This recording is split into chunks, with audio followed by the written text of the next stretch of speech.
Original. Original.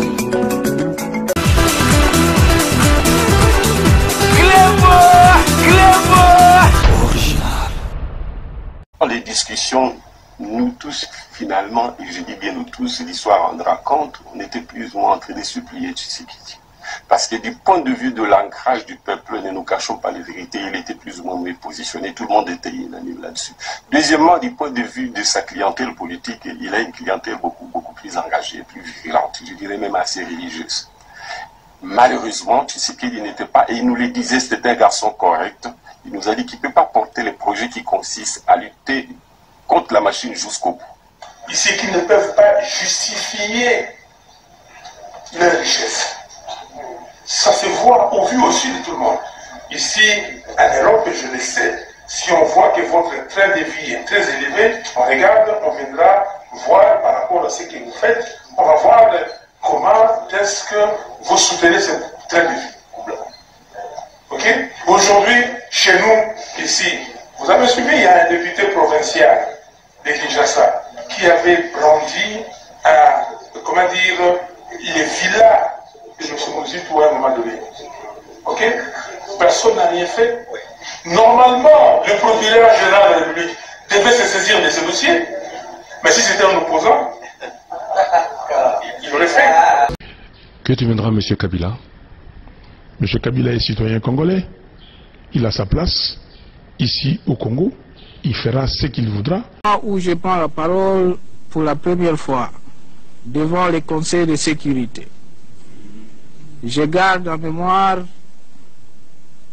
la date historique du 24 janvier 2000, où son Excellence le Président M. Laurent Désiré Kabila, se fondant sur la résolution 1234 du 9 avril 1999.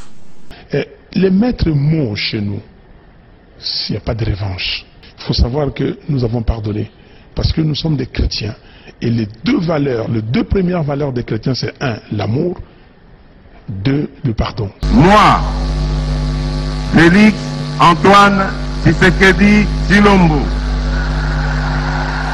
président de la République, je dédie solennellement en ce jour la République démocratique du Congo entre tes mains, ô Éternel notre Dieu. Et soumets ma nation tout entière à ton autorité suprême. Assis-toi sur le trône de ce pays et règne en maître absolu. Sois le roi du Congo et prends la place qui t'est due. En ma qualité d'autorité spirituelle, selon qu'il est écrit, toute autorité vient de Dieu,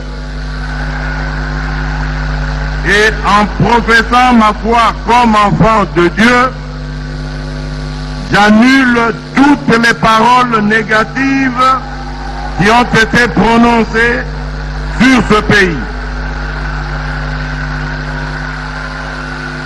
J'annule toutes les malédictions, quelle que soit leur provenance, et je déclare que les ténèbres ne régneront plus jamais sur la RDC.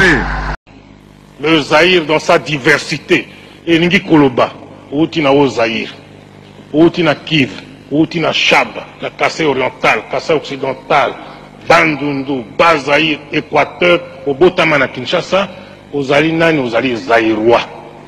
Au Longui na Kinshasa, au Kenya Équateur, aux Aïna Mbokanayo. Longui na Ozaï, au Kenya Bazaï, aux Aïna Mbokanayo. Baoyo Balingiri Susuko, Tiabiso na makambo ya tribalisme, Bolobila Bango, Bino jeunesse, non. Pena okaki, mokonzi na bino a répété makambo na lobaka non, Elingi Koloba N-O-N. Nyenye. Tolingi nini, nyenye. Tolingi Zaïre liboke moko. Lisanga moko. Tata Bo, Mama Bo, Ekolo Bo, Parti Bo, Bokonzi Bo.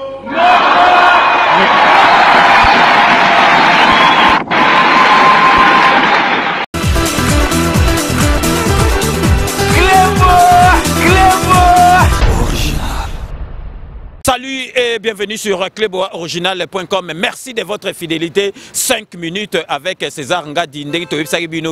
Tozali na kati à Bruxelles, na kati à Lola pour couvrir arrivée et à président de la République Félix Antoine Tshisekedi Tshilombo.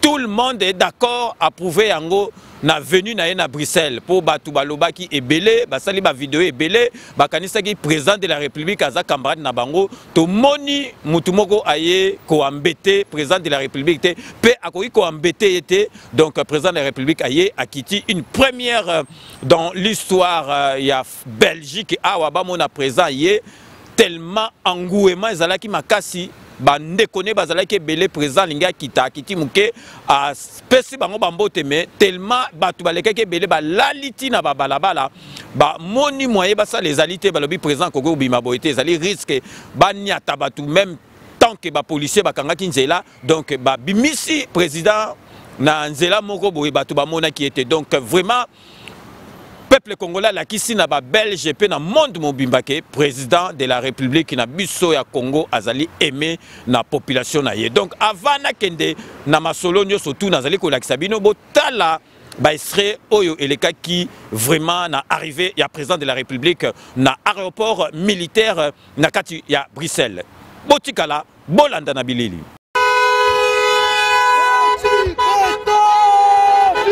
Klaxons, chants et danses, Bruxelles a vécu une ambiance inhabituelle ce lundi 16 septembre.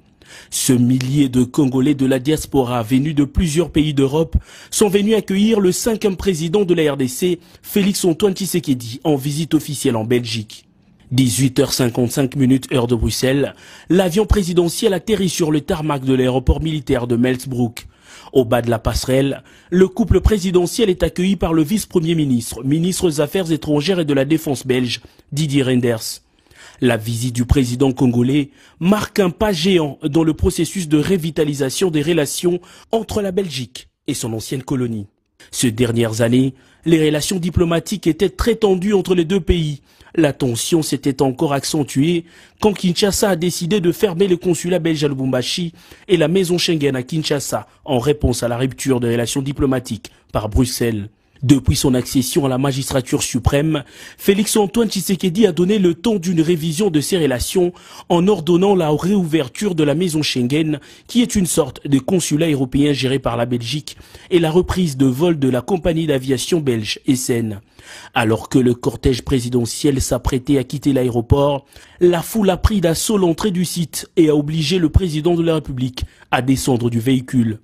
Félix Antoine Tshisekedi Tshilombo, qui a communié avec les siens, sera officiellement accueilli ce mardi dans la cour d'honneur du palais d'Edmond par le Premier ministre belge, avant le tête-à-tête au palais royal avec Sa Majesté le roi belge.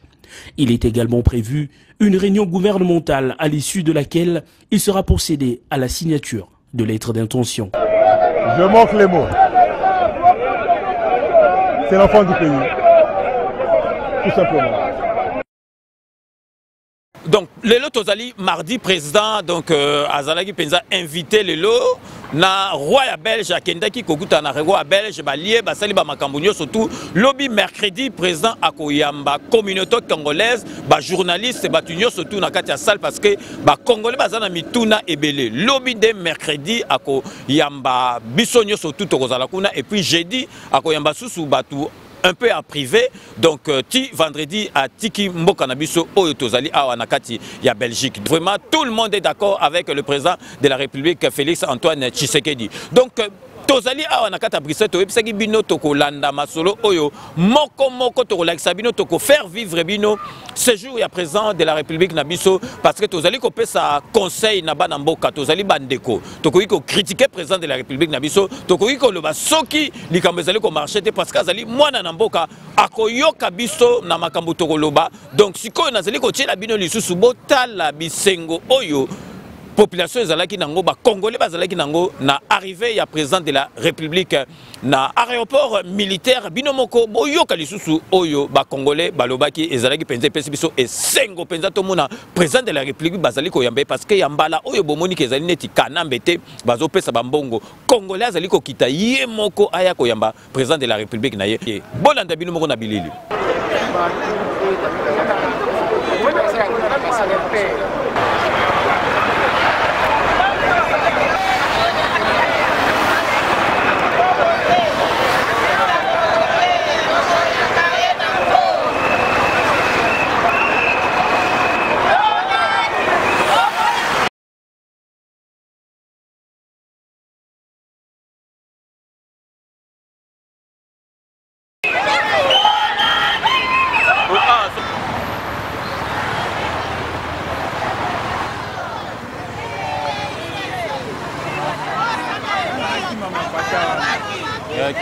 Kende balancer kende tikuna malembe soko kende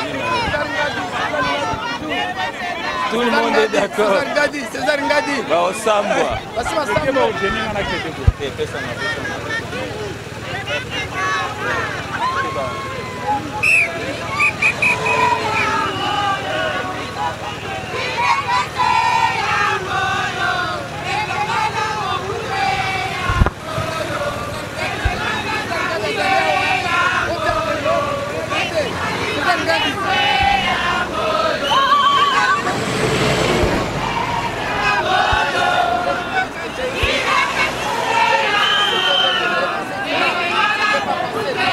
jours, il est arrivé, il y a chef de l'État, Félix fait ses amakasi.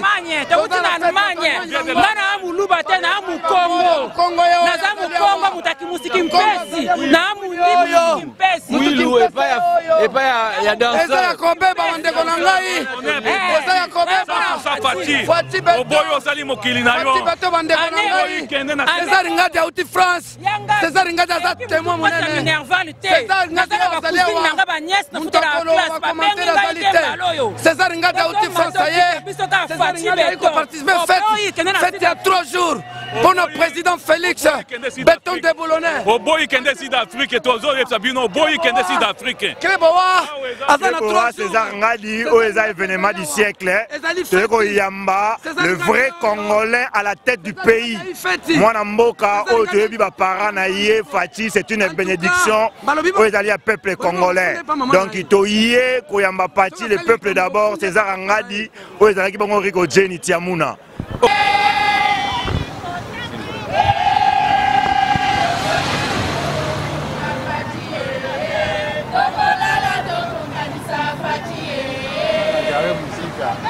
Oh, maître,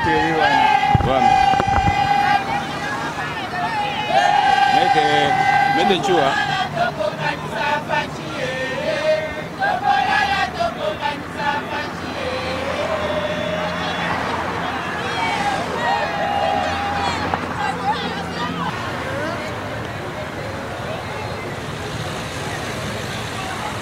vous écoutez pas, nous on va pas fermer la circulation.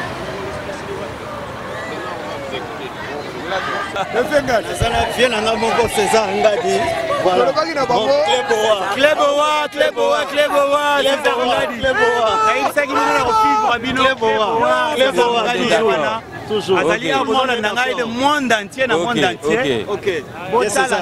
Moi je suis de Liège. Je connais très bien Patrick. Ok, voilà. De partout. Oh, maître Churambo Malembatable, un grand sportif à Paris. Il faut vendre tous ensemble. Batunios, Congolais, va répondre massivement à ce sont des Congolais. Parti politique, mais aujourd'hui, comme Félix Tshisekedi qui est le président de la République élu, à Zao, il y a une mobilisation du peuple congolais. Et puis, 60% de dialogue, 40% passage à force. Ceux qui sont Francine, ligne rouge et il été poli, mais poli pour les Congolais. Bazon en mettant dans les raisons, tous on a besoin de Bango. Tous on a carte à Bruxelles. Tous on a carte à Bruxelles. Ouais. Donc, binomo bomoni donc eza penza ya rosaranate donc makamboza makas awa nakati à Bruxelles. Ouais, je veux juste koyebisa peuple congolais que Mukonzambo Kanabiso Antoine Félix Tshisekedi Tshilombo azokoma na terrain. Vraiment peuple congolais tous en nation parce que ezali likambo ya mboka na biso. Nous sommes tellement très contents. Ya koyamba mokonza mboka Antoine Félix Tshisekedi Tshilombo eza problème ya mboka na biso ezali béni mboka ezali na maboko ya mwana mboka. Nous avons juste besoin ya ko sepelisa ndeko na biso o azali partout na monde ayeba ke esengo ezala na kati ya motema na ye nzamba yoki kolela na biso. Nous sommes sauvés. Ouais. Bon, donc Moninga tozali bato ya MLC Mouvement de libération du Congo mais toye côté la président na biso po azali président ya biso ya moki ya Congo mobimba. Alors tokoki koboya te toye tokuta na président Fassi Tshisekedi Tshilombo tokosolola na ye ngai nazali moto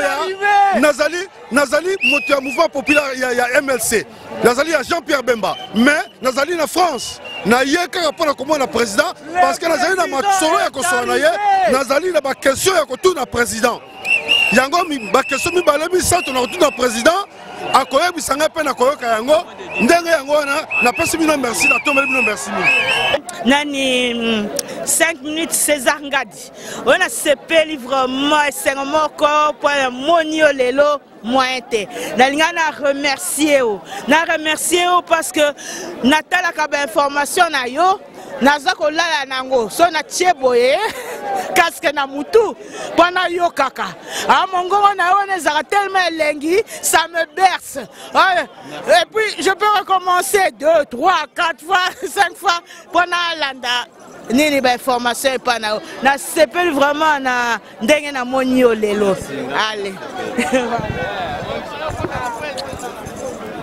napesi bana mbona te mbote makasi vraiment to comprendre banda na botama na kola namoni un grand monsieur avec la passation des pouvoirs pacifiques et civilisés. Le lot, tozo télémela changement de mentalité, na tous les Congolais au bazin la sorcellerie, il y a qu'au détruire Mboka. Aujourd'hui, la France est avancée malgré les sorciers, mais baza civilisé la mentalité. Vraiment, c'est le temps de prendre conscience, peuple congolais. Nous avons des besoins d'un Congo meilleur, d'un Congo où il faut rassembler toutes les ethnies. Merci, merci, Fatih Béton. Makasi vaccin à chaque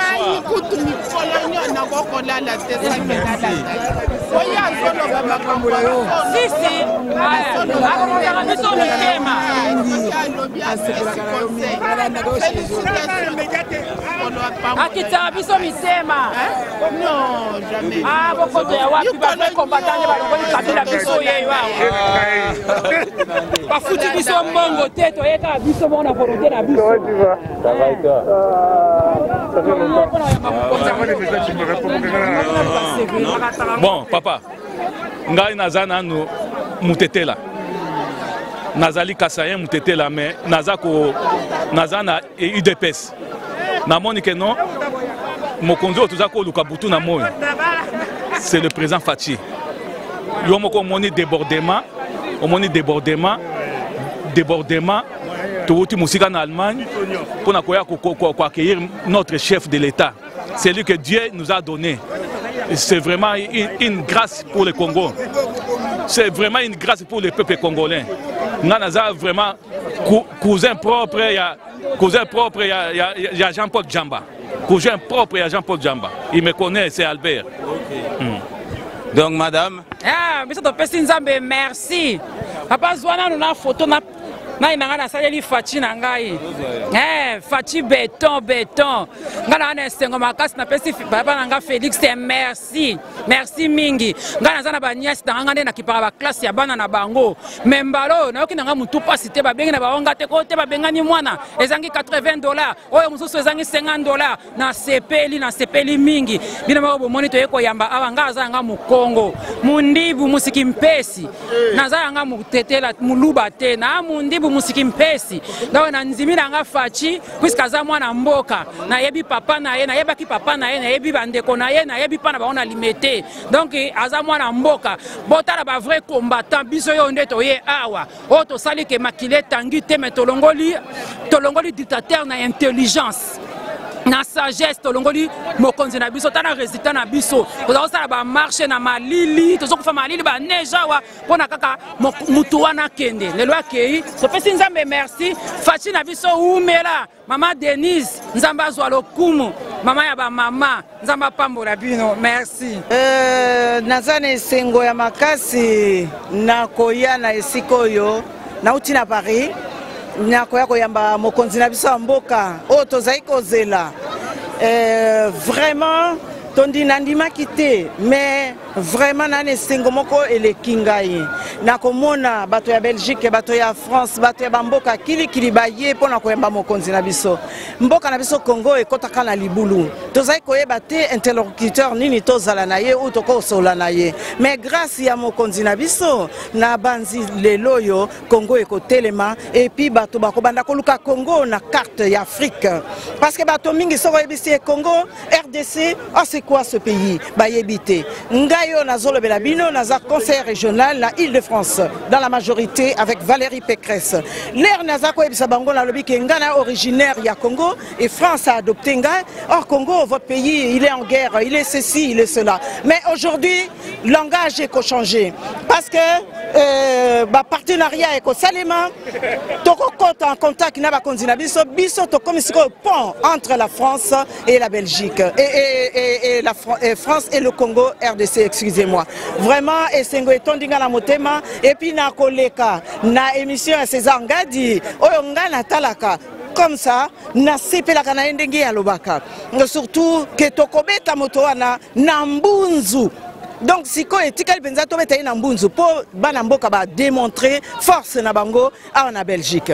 Je vous remercie. Kombola ngai mama Mati Kenya na vandi na Grigny Naeson na 10e circonscription et Nazali Motoya LR. Merci beaucoup. Donc binomo boito landa donc peuple congolais bilenga boito mona ngokala. Donc bilenga bozo sentir penza que peuple congolais azana bisengo azoko yamba président de la République yé moko batindi yete yé moko. Donc vraiment tozali awa na kata Bruxelles bozo mona tozali toujours na côté biso tolala na hôtel na biso tozali awa na place Montgomery donc tozali awa donc biso tozali na Bruxelles le président de la République Nabiso Ako Kende a directement partir à États-Unis d'Amérique. Tu sais bino to faire vivre bino makamunyo surtout ekoleka awa nakati ya Belgique parce que club original ezali site oyo tiaka président de la République maboko ndenka ngana lo baranazeli grand collabo ya Félix Antoine Tshisekedi. Donc to komi na suka ya émission na biso donc to beteka c'était poto sabino ke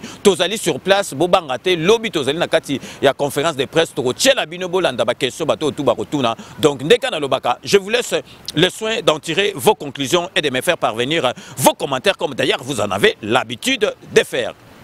Bobika sona komi na suka na pesaka bambote ba dédicace na base oyo ezali éparpillé partout dans le monde na monde mobimba po na monde mobimba po bango mutu ba pesaka biso courage ya kosala musala otoza devant bino bobika na bandaka na honorable député indéboulonnable Ziko Mayele merci à trop na nyo surtout au sala rapport na mboka pepo na 5 minutes avec César Ngadi nazali soupe ko pesa mbote na envoyé spécial il y a président de la République Massamba Kinouani na moni ayepe na katia délégation na PC bambote parce que ye azali mo landi munene il y a 5 minutes avec César Ngadi. Donc na kei na région parisienne na Sergi pona repesa de pona repesa mbote na Toutou Keller na katia Sergi azali mo landi munene il y a 5 minutes avec César Ngadi. Na kopesa mbote na conseillère régionale il y a Île-de-France azali na biso pe na aéroport Ayaiko Yamba président de la République na ye Mati Kenya donc bambote belé na fidélité na 5 minutes avec César Ngadi. Na kopesa mbote na Chevilly la rue na Papa Mozart na Mama Véro Yamayama na Chevilly la rue na 94. Donc na tikali toujours 94 dans Île-de-France pour na repesa Guy Yamayama bambote belé parce que yaza mo landi munene il y a 5 minutes avec César Ngadi. Na rosuki sa na kati ya Grigny pour na repesa Brice Mpiana azali mo landi munene il y a 5 minutes avec César Ngadi. Donc to rosuki sa émission oyo na sima ya caméra pe na réalisation donc mutazalaki na simanyo surtout ana ezali Doudoulé Swami, Petit Nanga, Doudoulé Swami, Doudou Swami, Makobo Yemutu, Asimbi, Masolo, Mikolo, il y a 5 minutes avec César Ngadi. Donc, c'est ainsi que s'achève ces 5 minutes avec César Ngadi. Merci de l'avoir suivi. Nous allons nous retrouver avec grand plaisir dans 48 heures pour un nouveau numéro. D'ici là, portez-vous bien et à très bientôt. N'oubliez pas, tout le monde est d'accord et il en restera ainsi pendant longtemps. Ninka Nazoïb Sabino ke Kanambe Akobikate Akozwa Masolo Nambuntu Tona Dikosi. À très bientôt.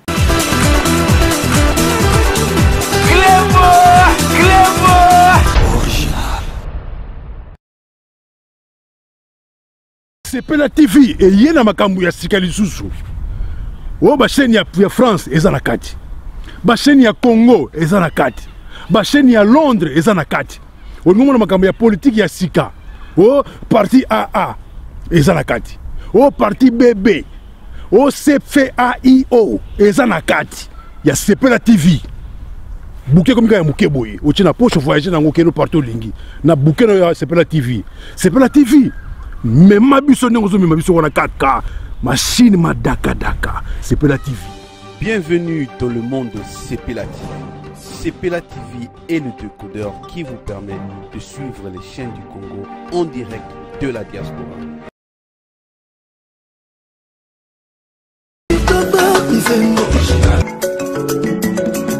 Original.